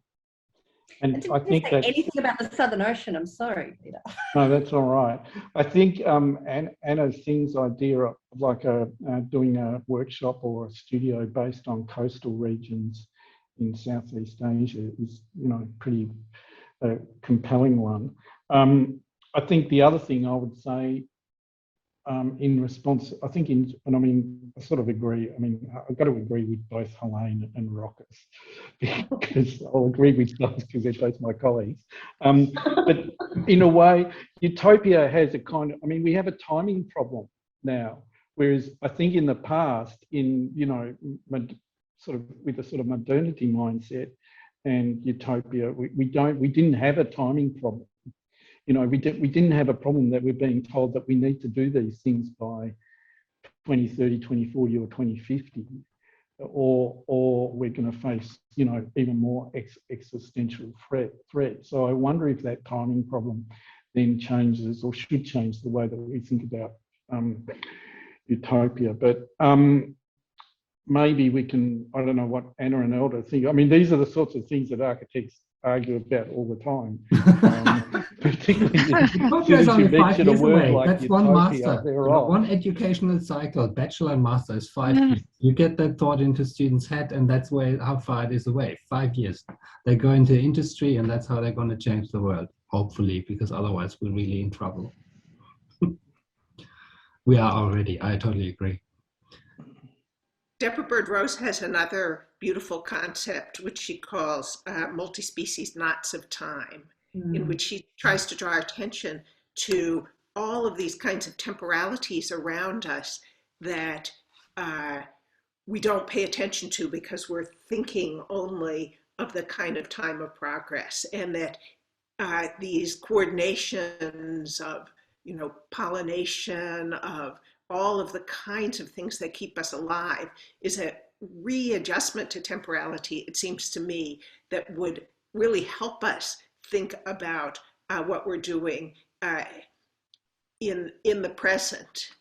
But to try it and say, one way that perhaps some of the impulse towards utopia could be done, I'm also think of the philosopher Sylvia Winters, who tries to look at the emancipatory possibilities in the present. So it's not just ignoring what the possibilities, but to ask, even in the most problematic concepts like humanity, if there might still be some kind of emancipatory project that could potentially grow out of them. So it's a way of salvaging some of the desire to ask always about what kinds of potential our moment has.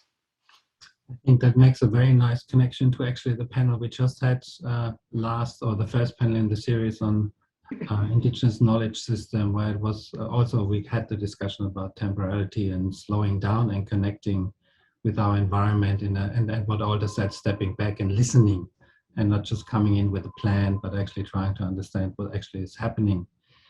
I'm aware of the time. Peter, are we coming to an end? Does anyone? Yes. So I'd like to thank you all for really sharing this space. I think we had a nice and interesting flow and discussion, but I think we also followed our goal and agenda to be hopefully influential and raise questions within our community and our education, and inspire our future architects going into the profession and going through this study. Big topics and complex issues. How can we make a start to engage? And we have to. And I'm not talking about a distant future. I'm hoping for a very close response to this. Peter, you want to go? Well, I think it's been a great discussion. So I'd like to thank all the panelists, and hopefully we can see you again sometime. I know Alder is in northern Arizona, is that correct? What particular city are you in, Alder? Flagstaff. Flagstaff. Oh, Flagstaff. I've been to Flagstaff. So, yeah. And thank you, Anna, as well. And thank you, Hélène. And a special thank you, Charity, because I think your work, I think you've really, looking at some of your work, which I know, you've really expanded my mind in thinking about geography and many other issues concerning the Anthropocene. So I think before we finally finish, I'd like to mention that tonight's discussion was part of Melbourne Design Week, and we'd like to thank Philippa Knack-Becker and James Rafferty for their support in the production of this panel. And again, I have to thank my co-host, Rochus, who's really thought through these panels, really instigated them instigated them and done so much hard work to get them all together. So thank you again, Rochus, and I hope the discussion about Utopia hasn't caused you too many problems after this. And I think we've got one more to do, haven't we, Rochus? Yes, thanks, Peter. And yes, so we had a discussion a couple of days ago on Indigenous knowledge system, and we had the one tonight. And now I'd like to draw your attention to Thursday night, April 1 at 7 o'clock Melbourne time. We have our last in the series during the Melbourne Design Week, Politics and Utopia and Architecture, Shaping Future Societies. Now it comes again, the word, a discussion around utopian architecture, utopian societies, historical examples, and socio-political experiments. Do architecture and architects have the potential to enhance necessary future societal changes? A nice continuation of what we discussed today. So can we address, and how can we address our current crisis, from climate collapse and the loss of biodiversity to social injustice? Does architecture have an agency? I left utopian away in my script here. So this panel will be with Dr. Felicity Scott, Professor of Architecture from the Graduate School of Architecture, Planning and Preservation, Columbia University, and Associate Professor Dr. Lee Stickles from the University of Sydney, and Dr. Jonathan Lovell, an architectural historian whose research explores architecture's potential as a medium of communication. Also, again, a very good link. I think we really played them well together, those three panels, Peter. Thanks everyone for listening. Thanks for joining in. Spread the word. You also can go back and watch it on our YouTube channel and use it in your future teaching. Have a good night, everyone, and thanks again to everyone on the panel.